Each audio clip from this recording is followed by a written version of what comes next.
Donc aujourd'hui on va essayer d'enlever un voyant moteur sur une Audi A4 B8 année 2010. Donc on a un voyant moteur qui correspond à 3 défauts. Donc le 2454, le 2454 et le 2453. Donc ce qui crée ce défaut, c'est probablement le capteur pression des gaz d'échappement. Même en ayant un moteur allumé, le voyant ne disparaît pas. Je vais vous montrer ça tout de suite. La galère à démarrer d'ailleurs. Mais on va procéder au changement de la pièce. Cette pièce, c'est celle-là. On va d'abord commencer par enlever le cache moteur. Comme ceci. Ça ne vous apprend rien du tout. Le cache moteur, c'est à la portée de tout le monde. Donc le petit capteur qui nous embête, c'est celui-là. Donc je vais vous montrer sur une vue d'ensemble où ce qui se trouve. C'est au niveau du haut du moteur. Il est ici. Là vous avez la fiche pour l'alimenter. Là vous avez les deux durites là. Et une vis Torx à enlever. Pour enlever la fiche, rien de bien compliqué. Vous mettez là, vous tirez, couchez débranché. Après on va passer à la vis Torx. Donc ensuite pour défaire la vis Torx, il vous faut du Torx quoi. Et vous dévissez.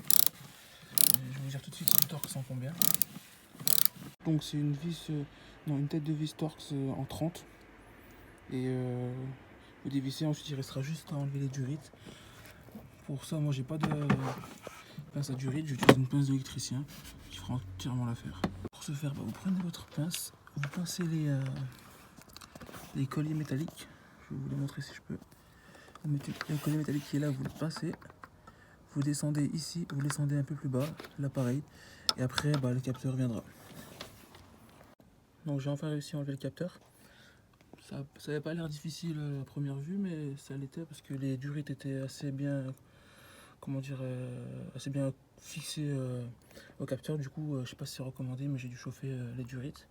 Et au final, c'est venu. Donc voilà l'ancien capteur et le nouveau capteur. Mon apparence n'a pas l'air pareil, mais on va voir si ça fonctionne. Une fois tout démonté, plus qu'à remonter. Donc pour ce faire, c'est assez simple. Les deux durites là rentrent ici. Ensuite, la partie qui est dorée ici, vous prenez votre vis Torx que vous allez fixer ici. Et puis pour terminer, vous allez brancher la connectique qui se trouve là, ici. Donc on va faire ça tout de suite et puis on vous montre ça à la fin. Deux durites concernées. On replace le capteur de la sorte. Est-ce que tout soit en face?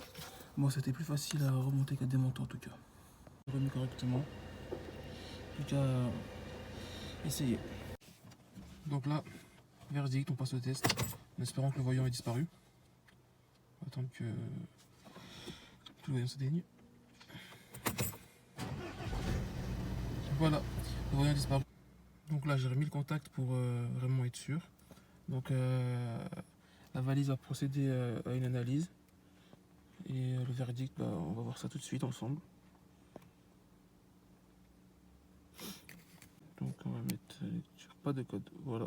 Donc le défaut a bien été supprimé. Là vous voyez le voyant moteur parce que je suis sur la position contact et non démarrer. Donc, on va vous montrer quand même. Je vais démarrer.